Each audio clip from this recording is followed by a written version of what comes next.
पत्र जो इतिहास बन गए। एक काफी इंपॉर्टेंट लेसन में से है।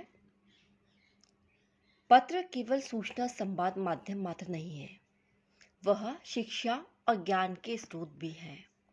प्रस्तुत पत्र महात्मा ने अपने पुत्र को उस समय लिखा जब वे जेल में थे। इस पत्र के माध्यम से जहां हमारे गांधी जी के आदर्शों और चिंतन से परिचित होते हैं, वहीं नई पीढ़ी के निर्माण में उन्हें किन भावों की चिंता है उसका उल्लेख भी इस पत्र के अंदर किया गया है। माँ की सेवा, शिक्षा में चरित्र निर्माण की भावना, गरीबी का गुरुत्व, किसानी जीवन का महत्व, संस्कृत के ज्ञान की उपयोगिता, मितव्ययता और ईश्वर की प्रार्थना को पत्र में विशेष बल दिया गया है। गांधी जी चाहते हैं कि उनका पुत्र भी जीवन में इन्हें अपनाए। गांधी जी का चिंतन भारतीय जीवन के मूल्यवान पक्षों की ओर संकेत करता है। आज भी ये पत्र हमारे जीवन के लिए उपयोगी है। पत्र साहित्य का एक आदर्श नमूना यह प्रस्तुत करता है।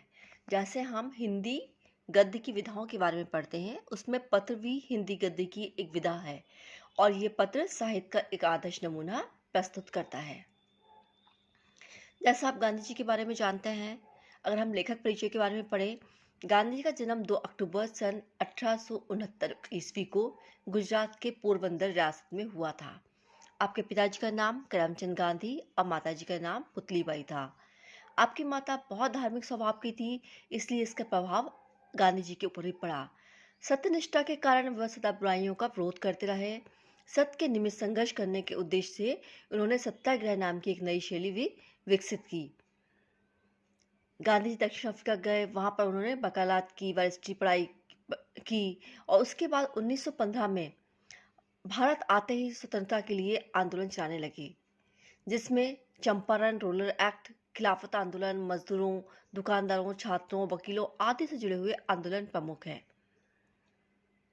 गांधी जी की जो प्रमुख रचनाएं हैं, उन रचनाओं के बारे में अगर हम जानें तो आपने पहले हरिजन और यंग इंडिया नामक पत्र निकाले, हिंद स्वराज, सर्वोदय, रास्किन की अनटू द लास्ट पुस्तक का आपने हिंदी में अनुवाद किया। दक्षिण अफ्रीका में भारतीयों पर अत्याचारों का वर्णन करने वाली आपकी पुस्तक हरी पुस्तिका बहुत महत्वपूर्ण है।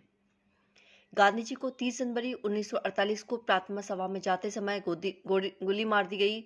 इस समय आप श्री हे राम कहते हुए गिर पड़े। पढ़ते हैं यह पत्र जो गांधी जी ने अपने पुत्र के नाम लिखा है। ये पत्र उन्होंने कब लिखा है? ये छोटी छोटी बातों पे फोकस किए। प्रिटोरिया जेल के अंदर 25 मार्च 1909 में गांधी जी ने यह पत्र लिखा था, जब गांधी जी जेल के अंदर थे, प्रिटोरिया जेल के अंदर। पत्र पढ़ते हैं।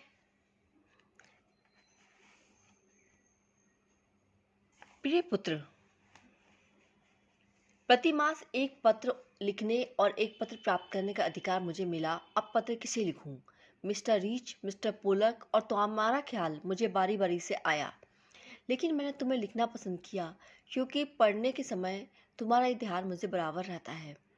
जब जेल में जो कैदी होते हैं उनको मंथ में या हर महीने सिर्फ एक ही पत्र अपने परिवार के लोगों को किसी को भी लिखने का अधिकार प्राप्त होता है। तो गांधी जी अपने पुत्र को पत्र लिखते हैं।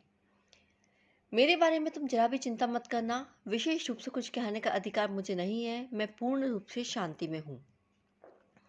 आशा है वह अब अच्छी हो गई होंगी। वह मतलब गांधी जी की पत्नी कस्तूरबा गांधी।